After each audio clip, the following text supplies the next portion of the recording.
and welcome to the Books on Asia podcast, sponsored by Stonebridge Press, publisher of fine books on Asia for over 30 years, located at www.stonebridge.com.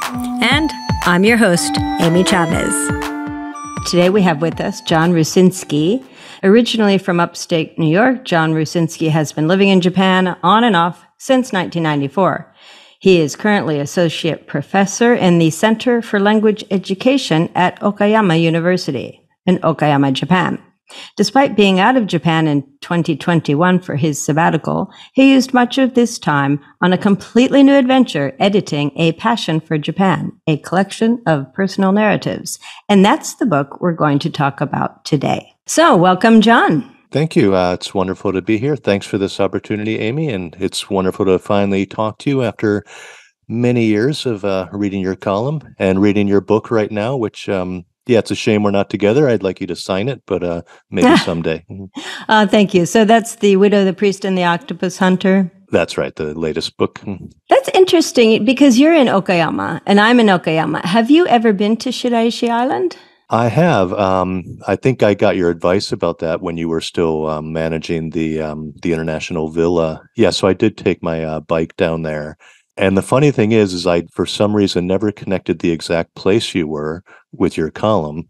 And I just wanted to go to this villa, wanted to see all of them.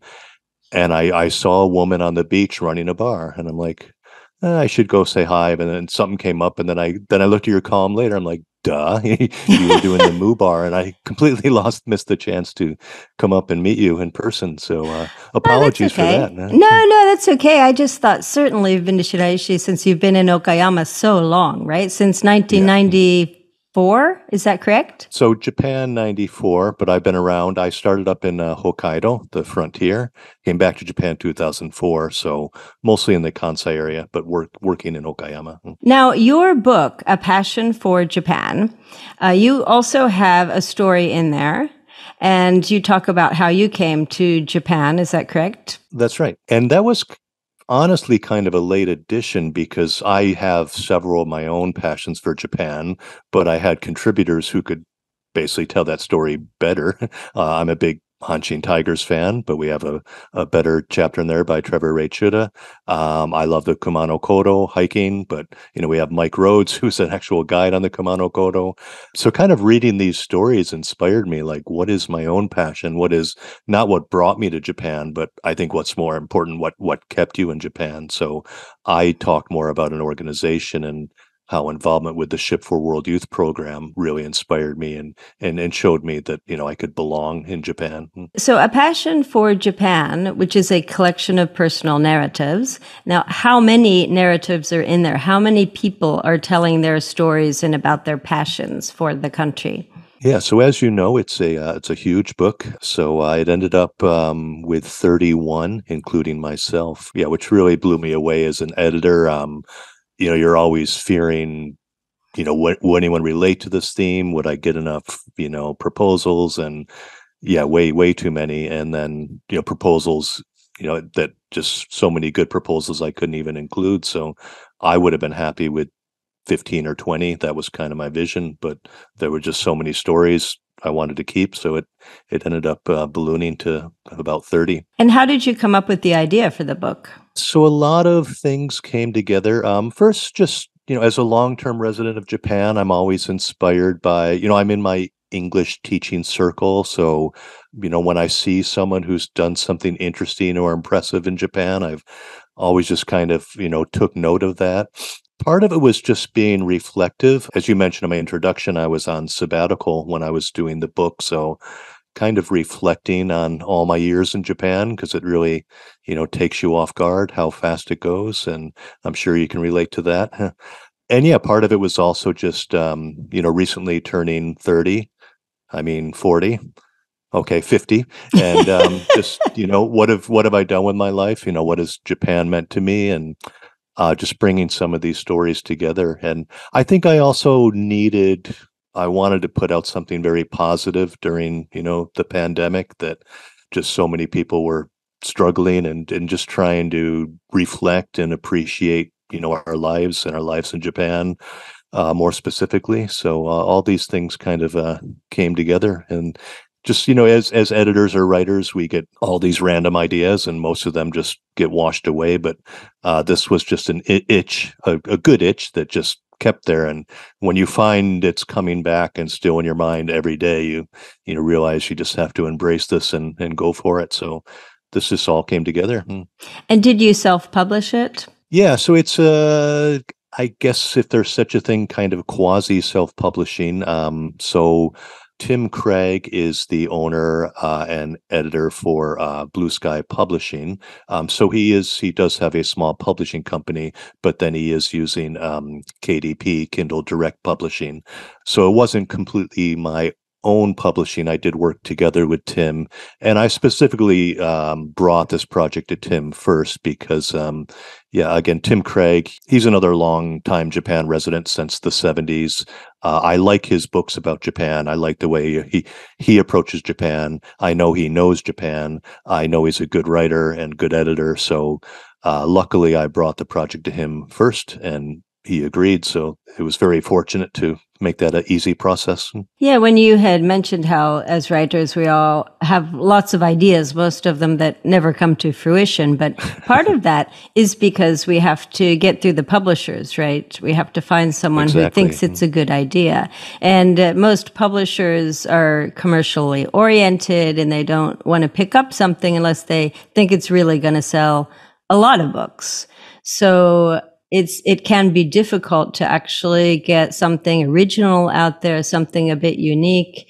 And that's, I suppose, what self-publishing or what Craig is doing with Blue Sky is helpful in that aspect. And certainly as I was reading through these stories in the anthology, I felt that a lot of these people may not have been professional writers, but they had really good stories. And as you mentioned, they are really close to their subjects. And that's something that you can't always get with someone who's a professional writer, but couldn't dip into 31 different passions, right? Right. Very effectively. So you're getting a first-person account of each of these passions, whether it be tea ceremony or soccer or baseball or going into, the Japanese arts and such like that. So it certainly is a very unique perspective. And it's nice to see that you did go ahead and do that and offer that to people. Yeah, thanks. And I feel the same, where it seems like recently a lot of memoirs are coming out. We got Karen Hill Anton's wonderful memoir, The View from Breast Pocket Mountain, a couple years ago. Robert Whiting as well. I guess in a way, your own book would be a kind of memoir, although you're telling other people's experiences. But not everyone can write a full memoir. I have a lot of interesting stories to tell about Japan. I've been here over 20 years, but I don't think I'm worthy of writing a memoir. But when it's a personal narrative, just a few thousand words, that really opened up, and just so many people that had stories to tell, and as you said, they were close to them, and as an editor, I learned a lot through this book. I mean, I've been in Japan so long, but so many topics like the tea ceremony that I just never really explored. But I find it's much more interesting when someone brings their own passion to it, because okay, this is why it's special to this person. This is why they embrace it, and that did make me appreciate it. And I do like this. I think it's unique to have these shorter personal narratives, just brief little windows into these different topics. And as you said, there's so many of them. Yeah, and it's a nice way to get to know Japan, because you did mention memoirs, and there's so many memoirs on the market right now. Right. And not, obviously some are better than others, right? So I feel like reading something like your book is much less of I don't want to say risk, but you're going to find stuff in there you really like. Right. Mm-hmm. Where if you pick up just one person's memoir, you may be like, that was okay. But this way you get a good overall view of all the different things that one can do in Japan. And I think what I liked is very few people said, I came over specifically to do tea ceremony, Right, right? right, Or right. whatever it is. Most people fell into it. And so then you have this kind of serendipitous way of, finding your passions in Japan without ever realizing necessarily that, that would happen to you. So that was kind of a nice way to discover these things. And you had talked about tea ceremony, and I particularly liked Randy Channel Soe's From Bruce Lee to the Way of Tea. Mm. And I think when we read about tea and stuff, it can be very academic. And it's just nice to have the personal touches on things, because when you're writing like a book, then you have to stick to a certain narrative, I feel. And I thought he was able to kind of bring in his own personal experience while still making it all very interesting and kind of explaining some of the things that might be skipped over and other narratives. So you edited the book. Yep. I can't imagine editing 31 submissions. That's quite a lot. And so what were your duties in that area? Did you have to help people develop their narratives? Did you do line editing, proofreading, all of that? Yeah, so it was kind of a mixture of duties. I mean, it was my vision, it's my book, so I made the call for proposals, and very carefully, I wanted, and I didn't want this just to be another cool Japan, I love Japan, let's praise Japan book. I had a very specific vision of, I want you to have a passion for Japan, I want you to share your passion, but it's got to show how your passion has helped you, acculturate, to feel at home in Japan. So that was a very specific theme. To start, I started the editing process by sharing this with a small number of invited contributors, that people I'd seen present or seen write about their passions before. And I thought, maybe we have something bigger here. And so I shared it with just a few people, just to kind of run it by them. And fortunately, they all embraced it. They were like, oh, absolutely, I'd write something. So I think then I kind of knew I had something. And then as an editor, I like the more, let's say, holistic duties, kind of what I mean, just reading as a reader, and what's missing, where do they need to tighten things up, where do they need to, because again, it's a personal narrative, so it's a tricky type of writing, and it was new for a lot of people. How much do I write about myself, how much do I write about my passion, how do I integrate these? So I was more looking as an editor of making sure they did that, well, where we got a idea of their experience, but also the passion. And if they bring up this, we all have our own anecdotes or stories about Japan that we think are so revealing or entertaining, but you've got to connect them. So a lot of it was saying like, well, you brought up this anecdote at the beginning, but can you refer back to that? Can you tighten this up? It just kind of tighten up. So a lot of what I was doing was just adding and subtracting. So I like more big picture stuff. And then again, Tim Craig is the publisher, so I also hired him as copy editor, which was great, because that's not a duty I enjoy. Again, going through more. We did share the proofreading, but as far as copy editing itself is not a duty that I enjoy. So it was very good to split those duties. So that worked out very well. We talked a little bit about the submission process, but what did you have any interesting experiences with that? You mentioned before that a lot of the writers, they said they did not come to Japan because of their passion. There were some topics or writers I wanted in the book, but they actually said they didn't. They were very honest about it. They said it didn't fit. So a couple people I really wanted in the book with interesting topics had said, well, I've read your proposal, but I came to Japan because of my passion. And well, they claim, so I didn't really have culture shock. I fit right in. So I did, miss out on a couple chapters. I think the funny thing is some of the stories you hear after, like, you don't know what the writer's going through in the process. And some people I do know personally, some people I did not know. And one strong chapter, I won't mention the writer's name, but I got to know him after he submitted it and after the book was published. And he never told me till after that he had a very serious back injury, and he barely could do his chapter. He said several times he came close to telling me, like, sorry, I'm just not going to be able to do this. I can't walk, I can't stand. Wow. And you just would never know this. You just get this great story. It's a great chapter, and just behind the scenes, I'm sure so many contributors struggled at some point. It's a hard story to tell and tell right. So some of these stories after were interesting to hear. Sure, and writing's never easy anyway. It never is. So, the goal is to make it look easy, right? It's like professional sports. It just looks so easy. Yeah. Well, I mean, reading your book on my commute these days, and it seems so easy and it flows so well, but I'm sure this was such a Oh, that's good arduous to hear. process for you to get it all Yeah. down exactly, and years of accumulating these stories. But Actually, I just went out and interviewed people all in 1.5 years. But there was a lot of, going back and forth with the editor on, exactly how to thread certain parts of it together. And I really feel like I benefited from that editorial direction there. But yeah, and putting these together too. I mean, it's almost more difficult because there's no narrative thread through the whole thing. So I noticed you ended with Rebecca Otoa, and she's one of my favorite writers. I love everything she writes. And also she talks about rural Japan, which is where I live.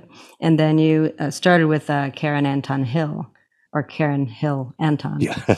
And so how do you decide who to start with and who to end with? And I found the middle was actually really captivating as well. I mean, so I think you were successful in keeping up the momentum. How did you achieve that? Yeah, I mean, it's both exciting and hard. Thinking as a music fan, and I'm a big Grateful Dead fan, Yay. so how they do a different Deadhead. do a different set list every night, and Fish is another band like that where Trey Anastasio from Fish would spend hours just like crafting set lists because they play a different show every night. But yeah, don't let me get off on this tangent. But well, this will be a 4-hour show, like a Grateful Dead concert. In my introduction, I talk a lot about the theme of home. Making Japan feel like home is such an important part of the process of living here. So I thought it was just perfect to end with Rebecca's chapter, because again, her proposal surprised me, because I was thinking more of cultural artifacts, but again, her chapter is called A Passion for the Place. So you can have a passion for not just Japan itself, but a specific, house or home or place. So I think those were good ways to start and finish. And then, yeah, I did like that a lot of the chapters, there were a lot of themes that came up. Like at first I thought, do I need 2 chapters about sumo? But then I appreciated having different perspectives. So whether they be based on gender or the nature of the passion. So again, Tim Craig, my publisher, is a longtime sumo fan, but then I also got this wonderful chapter by Katrina Watts from Australia, who actually did interpreting and commentating for the sumo world. So, and I didn't want to label them in the book. I wanted to be more organic, but we do have, say, festivals, and then music, and then sports, and sumo as a sport in itself, outdoors, sense of belonging. Yeah, the sections weren't big enough to label officially, but they tend to have 2 or 3 consecutive chapters that fit a specific theme. Well, I think we had 2 different chapters about houses at the end. So Wendy Bigler's about Akiya, or renovating kominka in the Japanese countryside, and then finishing with Rebecca Ottawa's wonderful chapter. Yeah, and then also you had Victoria Yoshimura's article about being a Buddhist priest. That was great. And also being married to one. That was very interesting. And you also had a diverse pool of authors from different areas of the world. So at first, of course, myself being American, I noticed that there were lots of Americans. Then I noticed there were lots of people on the JET program who came here that way. And then the guy from Cameroon. That was just amazing. I loved his essay. It was called "From the Land of Indomitable Lions to the Land of the Blue Samurai," Samuel 4. Yep. And 4, I guess. And that was just really interesting. And I don't know, it's just so nice to see how people fall into positions. They start doing one thing and then they kind of become an expert in something, and then they can take it back to their own country and kind of incorporate it there. And then they can come back to Japan and teach a little bit more about their country. So I enjoyed that back and forth of his, that he clearly seemed to have found his passion kind of by accident. And I think Victoria Yoshimura as well, just another chapter you mentioned, just such a long process of of appreciating Japan at all, not to mention finding her passion. And one of my favorite compliments about the book, both personally and I've seen in reviews, is, it's a book about Japan, but people have mentioned that they did learn a lot about other countries too. So again, the theater in Cameroon, growing up in communist Romania, etc. Right, So, that was another good one, right? yeah, so I did have two Romanian authors, the one on pottery as well. So are there any stories that particularly affected you that you found surprising or touching? Yeah, we were already talking about Victoria Yoshimura's chapter, which is Coming Home, The Search for Belonging in Rural Japan. And I thought that was just a perfect example of, again, I didn't want this just to be another, cool, great Japan, let's praise Japan book, but also, I encouraged writers to share their struggles and maybe show how their passion helped them overcome that. And all the chapters do that, but I think Victoria's was, one that was really great at that. And again, just such a different world as well. I mean, I cannot imagine, I'm an English teacher in Japan, but being a Buddhist priest is a whole different level. So yeah, I thought that was a wonderful story, and I love the title as well, because I think the search for belonging could be the title of the whole book. I mean, I think that's something that's also comes up in all the chapters. Another surprising one, both as a chapter in the original proposal, was our Japanese contributor Haru Yamada, who wrote The Inner Game of the Japanese Going Back Home with Tennis. And I got this question early on in the proposal process where someone, not a Japanese person, a foreign friend, asked me, can Japanese people contribute too? And at first I thought it was an odd question, like, well, no, it's obviously a book for foreign residents of Japan. But then, as I thought of this more deeply, like, well, why not? Just because you were born here, doesn't mean you necessarily feel at home.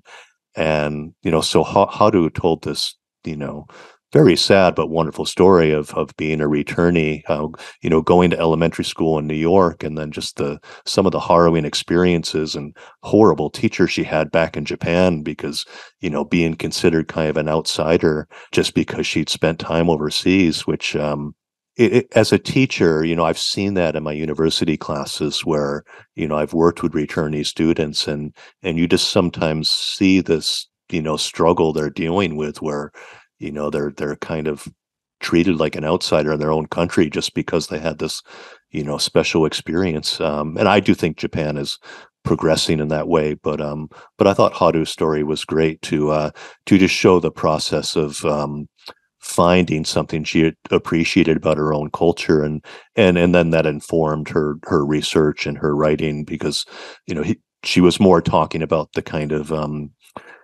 communication style, the importance of listening in Japanese culture, which she learned from her tennis coach, even though she kind of despised the guy at the time. Right. So it shows that many of these things you appreciate many years later. So so I thought, both as a proposal and also as a chapter, I thought that was a very surprising but poignant chapter.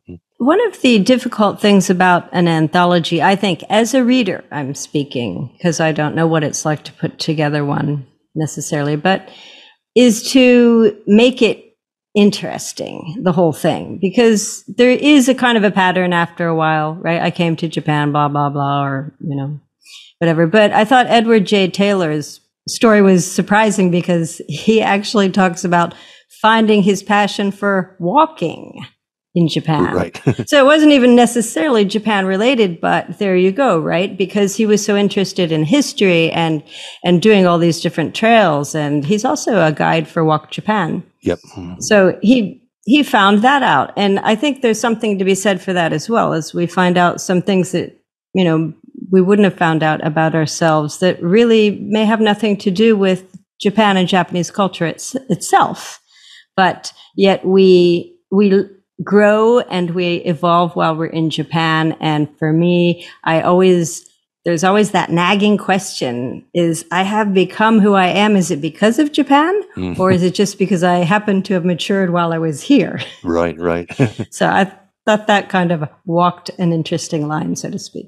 Yeah, and I think another interesting thing about Ted's chapter was, just the pandemic kind of forced him to kind of rediscover, his home of Kyoto, where he would have been out guiding or traveling around other parts of Japan. But it's like, okay, I'll explore, Kyoto more closely now that I have the opportunity, make the most of this. And I mean, I am a big fan of the Best American series. So it's like Best American Food Writing, Best American Sports Writing, Best American Essays. There's several of these, and I had the same thing where I would kind of groan when I'd be reading a book on sports, Best American Sports Writing of 2020, and of course you have baseball and football, and then there'd be a chapter about chess, and I'm like, well, Right. why is and when I first got these anthologies, I would skip them, and then I realized that it often wasn't the topic at all. It was the writing, the story, and this chess story chapter, for example, was fascinating because it talked about how during a chess tournament, the participants can lose like 10 to 15 pounds because it's just so intense and grueling mentally. So that's, again, I was trying to bring that to this book where, you might open up and say, oh, I'm not interested in tea ceremony. I don't care about gardening, but, just give these stories a chance. And after a while, it's not the topic at all. It's the personal story That's and right. the connection to it. So now that you've done this once, would you ever do it again? And what are you going to work on next? Yeah.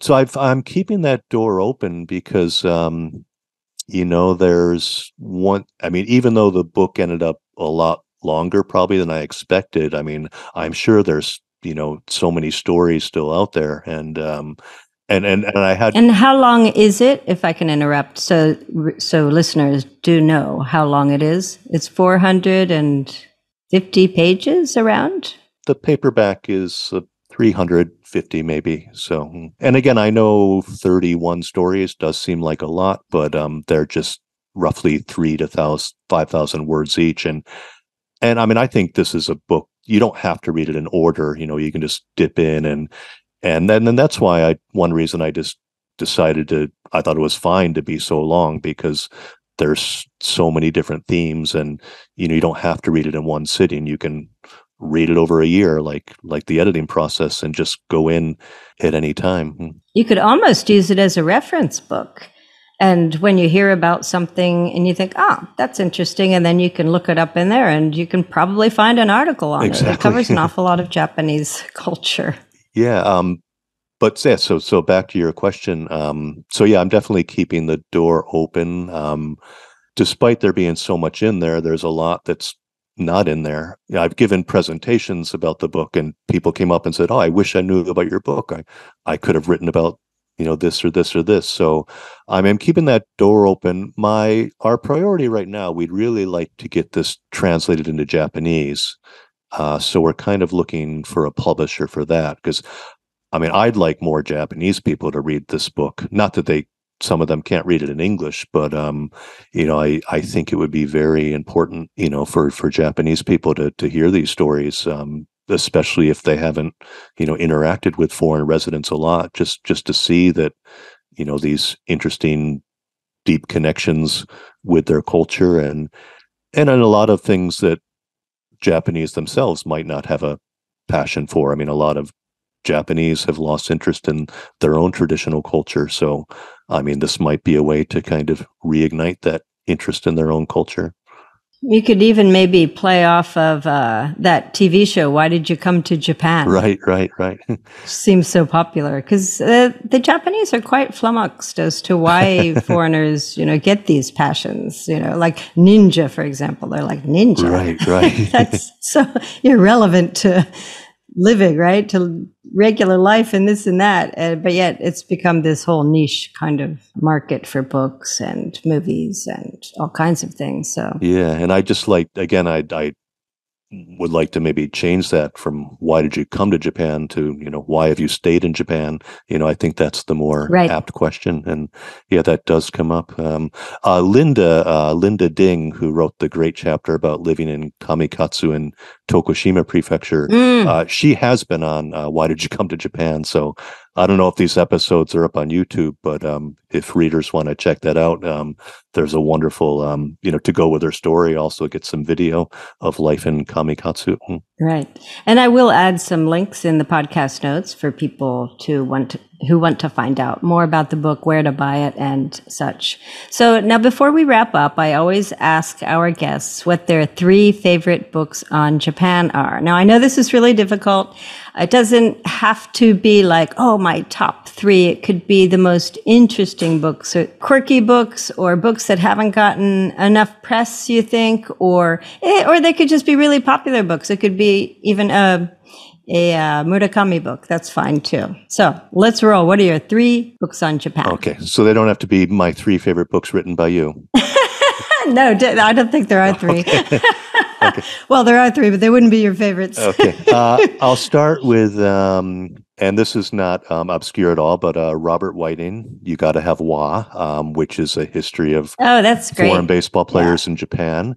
And I think I read this probably the first time back in the 90s when I first came to Japan. And me too. It influenced me because it was this shared love. I mean, the national pastime of the States, but also hugely popular in Japan. But I think Robert did a great job of showing that you can view a culture, through the window of something else like sports. So you find that it's not just a book. I tell people it's not just a book about baseball. It's a book about American and Japanese culture. So I think Robert did a wonderful job of capturing that in You Gotta Have Wa. As a walker, as a hiker, I have to mention Alan Booth, The Roads to Sata. Yeah. Again, not an obscure one, but people that don't know of his walk from the top of Hokkaido to the bottom of Kyushu. I mean, I'm attracted to all kinds of journey books like this, walking or cycling across some country or the world. But 2 things that stick out about Alan's Booth is, first, he's just such a wonderful writer, very very witty, he is, in a very British way, and that's a compliment. I mean, sadly for Alan, who also sadly died far too young.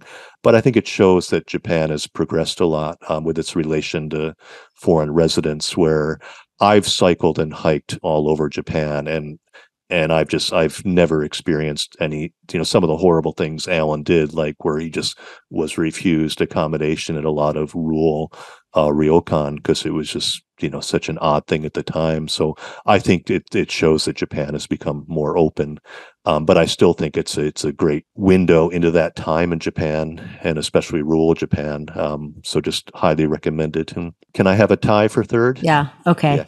Yeah. I would like to mention Tim Craig's books. Again, my publisher at Blue Sky Publishing, and I've criticized this Cool Japan movement, but actually he has a great book called Cool Japan.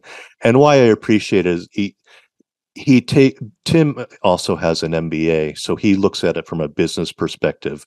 So he does them as case studies. So he looks at industries like sumo and manga and anime and sake and nihonshu, and just looks at how they manage to succeed overseas. So wow. And I have no business mind at all, so that's why I appreciate it, because it is more of a kind of textbook for business students, but I think for the lay reader as well, who don't know a lot about business, I thought that was a great approach. And my tie for 3rd, I've also got to mention Matt Alt's Pure Invention: How Japan Made the Modern World, because Matt's just another fantastic writer who just so deftly manages to combine history with storytelling. So you're getting all kind of historical information, but in a very engrossing manner. So, and again, I think the quality of the writing, over like things like karaoke, and I've been in Japan forever, but I despise karaoke. But Matt does such a great job of I didn't know the history of karaoke, for example, and that's just one of the chapters, an example. But he tells this wonderful story of how karaoke came to be and kind of the argument of over who actually invented it, etc. So didn't karaoke come to Japan via Okayama? I never knew that. Yeah. Or is that an urban legend? No, I went to a talk in February by a Japanese guy from Okayama, and he was talking about some of the things that come from Okayama, like the tiled pavement for seeing impaired Yeah, people. the Tenchi block. Yeah, so I knew that, but I had never heard about karaoke. What is this guy talking about? Karaoke, and then also Momotaro. But a lot of these things have, other people might beg to differ. Yeah. And especially when it comes to claims by a prefecture, right? Right, so, exactly. Yeah. There you go. Yeah. Well, that's a great note to end on, Okayama. Yes. And thank you so much for coming on to the show. And again, I will leave the links. People can get A Passion for Japan at Amazon, correct? That's right. Exclusive to Amazon. So just check it on Amazon. Okay. You have a Facebook page? Yep. There is a private group that people are welcome to join. Many of the contributors are members. So if you'd like to, chat with them or, yeah. And thanks to our listeners as well. You've been listening to the Books on Asia podcast, produced and edited by Amy Chavez and Michael Palmer. Logo by Alex Kerr. The Books on Asia podcast is sponsored by Stonebridge Press, publishing quality books on Asia for over 30 years. You can find their books at www.stonebridge.com. And while you're there, be sure to check out their recent release, The Thorn Puller by Hiromi Ito, translated by Jeffrey Engels. And I'm your podcast host, Amy Chavez, author of Amy's Guide to Best Behavior in Japan and The Widow, the Priest, and the Octopus Hunter, Discovering a Lost Way of Life on a Secluded Japanese Island. See you next time.